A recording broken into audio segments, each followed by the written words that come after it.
प्यारे बच्चों नमस्कार। आप सभी को स्वतंत्रता दिवस की हार्दिक शुभकामनाएं। ये स्वतंत्रता दिवस हमें उन वीर शहीदों को याद करने का एक मौका देती है और हमें याद भी करना चाहिए और जो बलिदान उन्होंने देश के लिए किया है उनको सत सत नमन भी करना चाहिए। आप सब हमेशा याद रखें उनके जीवनी से हम लोग क्या सीख सकते हैं। उनके जीवनी से हम ये सीख सकते हैं सबसे पहले कि हमें जो हमारा लक्ष्य है वो क्या होना चाहिए, बड़ा होना चाहिए। अभी आप सभी ने भगत सिंह जी के बारे में बोला। भगत सिंह जी की उम्र 19 से 20-22 साल की रही होगी, मतलब वो बचपन से ही वो देखा करते थे कि मुझे देश के लिए कुछ करना है, अपने देश को आजाद करवाना है। आज के समय में हम लोग क्या सोचते हैं, हम लोग खाली इतना सोचते हैं कि भाई मुझे एक नौकरी करनी है, अच्छे पैसे कमाने हैं, खुद खाना है, परिवार को खिलाना है और सो जाना है, ब्रांडेड लाइफ जीना है। बट हमें अपने वीर शहीदों से ये सीखना चाहिए कि हमें अपने लिए तो करना ही करना है, लेकिन समाज के लिए भी कुछ करना है।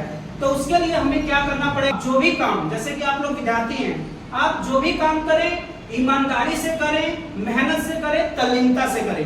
पहला चीज तो ये है कि हमें बड़ा सपना देखना है और बड़े सपने जब हम देखते हैं तो उसको पूरा करने के लिए हमें दूसरी चीज की जो जरूरत पड़ती है दैट इज डिसिप्लिन। किस चीज की जरूरत पड़ती है? डिसिप्लिन। हमें डिसिप्लिन में रहना बहुत जरूरी है। फॉर एग्जांपल मान लीजिए आपके ट्यूशन का time if it is 4 PM तो 4 बजे आप यहाँ पे उपस्थित रहें। ऐसा नहीं है कि टीचर आपका इंतजार कर रहा है, ऐसा नहीं है कि भाई कोई आता रहेगा कोई जाता रहेगा तो उससे काम नहीं चलेगा। तो जिंदगी में कोई भी काम हो उसको करने के लिए डिसिप्लिन होना जरूरी है। सफलता केवल मेहनत करने से नहीं आएगी। सफलता के लिए दो चीज बहुत ज्यादा जरूरी है। पहला, एक इंसान को क्या होना चाहिए? डिसिप्लिन। दूसरा, उसके लिए लगातार, मतलब उस चीज को सतत प्रयास में लाना पड़ेगा, हर दिन मेहनत करना पड़ेगा। ऐसा नहीं है कि मेरे को किसी दिन जोश आया तो मैं रात को 2-2 बजे तक पढ़ रहा हूँ और फिर 2 दिन के बाद मालूम पड़ा तो वही 8 बजे तक सोता जा रहा हूँ। तो ऐसा नहीं, डिसिप्लिन होना बहुत जरूरी है कि एक फायदा हो हमारे। जैसे कि मान लीजिए मैं हूँ, अब ईश्वर की दया से और मेरी मेहनत से मेरी जरूरतें पूरा हो रही है। तो मेरी जरूरतें जिंदगी भर ये नहीं है कि मैं बैंक में पैसा इकट्ठा करता रहूं, नहीं।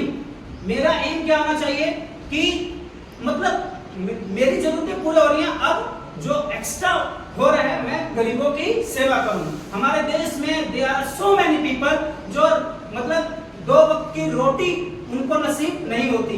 तो हमें इस प्रकार से भी सोचना चाहिए।